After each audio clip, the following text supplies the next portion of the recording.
requested was 3D BIM. That's all we were kind of looking for. BAM stepped up and they put 4 and 5D into it.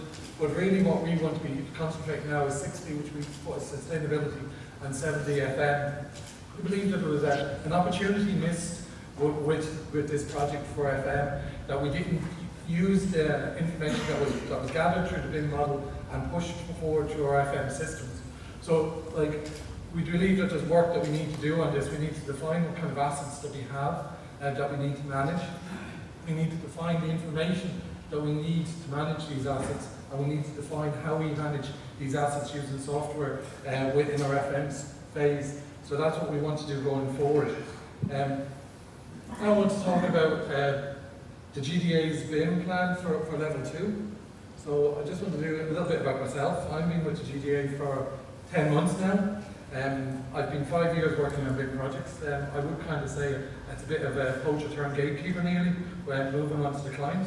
But I have 20 years experience within the industry. Just to look at the GDA, when I started with the GDA, it's a relatively new organisation, which means it doesn't have much standards there developed for us to build on. But also it means that we don't have much standards on processes there that holds us back, so we can define and change them quite easily and quickly. I've seen that the GDA already had done a BIM project, so they're prepared to get their hands dirty with doing BIM, and prepared to go into the deep end and take that leap of faith to go and do BIM. I realised within the GDA that the client's needs are much different than the project delivery team's needs, and that had to be identified and looked at. When I first started, the GDA had a BIM strategy. I was delighted to see it.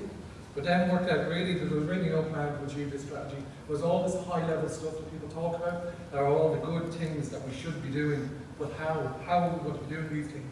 So another thing I found within the GDA, there was a willingness to change, which was very, very important. So what does the client want really when we're looking at what as a client, what you want? You want cost avoidance, and you want cost savings, and you want added value. That's really what you want within it. But then how would you define, how would you get these things?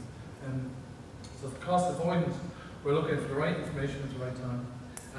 Right first time, so important. We don't want to be coming back into it then, and that we want to have it validated and audited, that we know that it's right and the right people have done this. Cost savings, we're looking at standard methods and procedures, a collaborative process, and we want to be reusing our information. And then the added value, we see the graphical model as an added value. We want to structure the information and structure documentation, which will make it very searchable.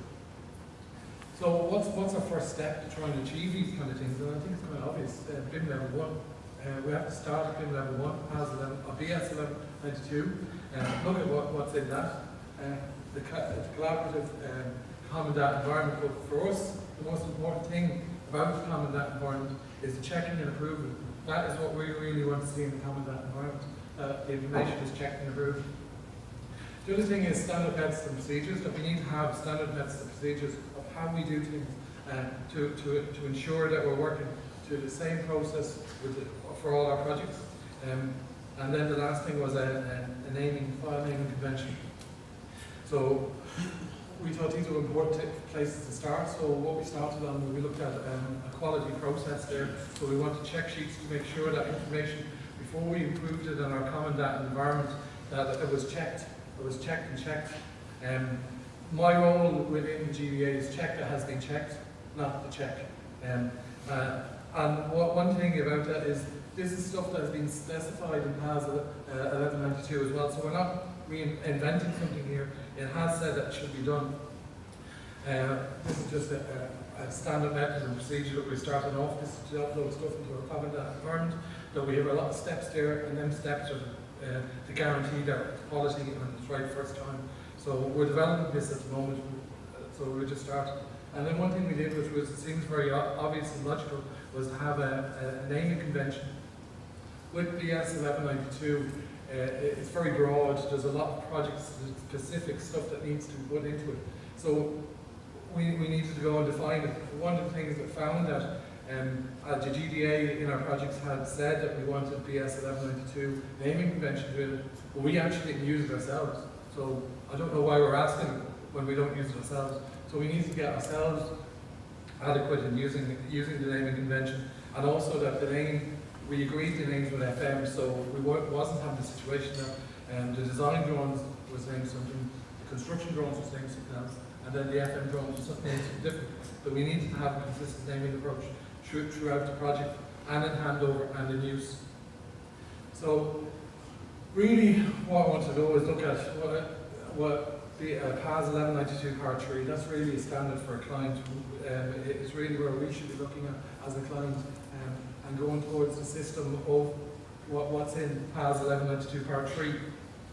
So what we wanted to look at first was our organisational information requirement. We needed to know what we wanted, what we needed, and then from that we defined our information requirements. And we didn't want to be going and just downloading the template and changing the project name on the template and issuing it out. We needed to go and see what contents do we need to put into our EIR that fulfilled our OIRs. And then we needed to see that we got an asset information model that actually worked for our requirements. And a fundamental part of that asset information model is that it actually linked with our enterprise systems. So we didn't see that our asset information model is kept live during operations. It's not a vessel for handing over information to FM. It needs to be used during FM. But I suppose it is quite a big task. It is quite a big task, and it's even recognised within the standards how big of a task it is on the air. It talks about the effort that should be taken to undertake this. So looking at doing this, when we do implement this, what's our vision? What should this look like as success? We're looking at really what we want to do is look at smart cities, but within the GDA or within the campus or the quarter that we're doing, that's what we want, a smart quarter, that we're actually getting a vision there that integrates the ICT, Internet of Things, in a secure manner that's efficient and effective. So really that's what we're looking for. We're looking for cognitive buildings that come together in an environment.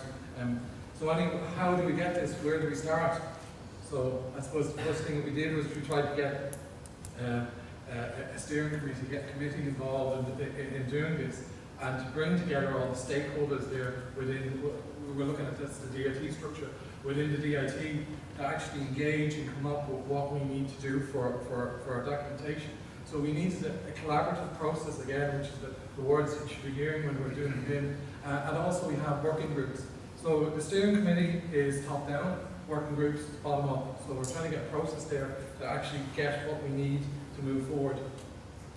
So for that we went and we looked at the structure that's put forward and BS 1192 Part 5 about how we should do this. So we looked at where the GDA, this is what the GDA need to produce and need to look at. We need to produce, as you can see in the centre of that, is the employer's information requirements, which you can see is quite far down the process. Most projects start and think that the employer's information requirement is the first step, the first thing you need to do, but there is a hell of a lot more work that needs to be done before that. So as to GDA, we're looking at all the standards and our outputs. We want a protocol, an EIR, and a master delivery plan table for our outputs. Then what we looked at what campus planning are meant to be doing. So the campus planning are going to look at after doing the organisational information requirements and the plain language questions. Then we want to look at the estates. They're going to be looking at what's an asset, what assets needs to be done, a strategy for asset management plan, and asset information requirements. Then we want to get ICT involved as well. They need to look at the security of the information, how it's stored, how it's kept. They also will have some assets as well within it. And also we have this smart learning as well, which is also an extra thing within DIT, because we want to be able to use all our learning that we've done through this project and the assets of BIM to be used for the college as well. So really, why are we doing this? What's this all about? It's all about writing good requirements. That's what we're trying to do. This, the idea of what we're doing is write good requirements, good information requirements. When you have good information requirements, you'll get good data. And from good data, you will get good information. And then that will lead on to good decisions. And that's really what the heads of all the steering committee wants. They want to be making good decisions, good informed decisions from the information that we're gathering through the construction period, and also information that we want to be gathering in operations. Just to finish off and wrap off, why we're doing BIM, the GDA are using BIM. We're using it as a QA, QC, quality assurance and quality control. That's what we're getting out of BIM. We're getting a quality product, and that's what we're trying to do. We're defining this by using the collaborative process. We're getting the end users involved. So that's how we're getting our information requirements, by engaging all our end users within it. What we require is that we have a seamless handover.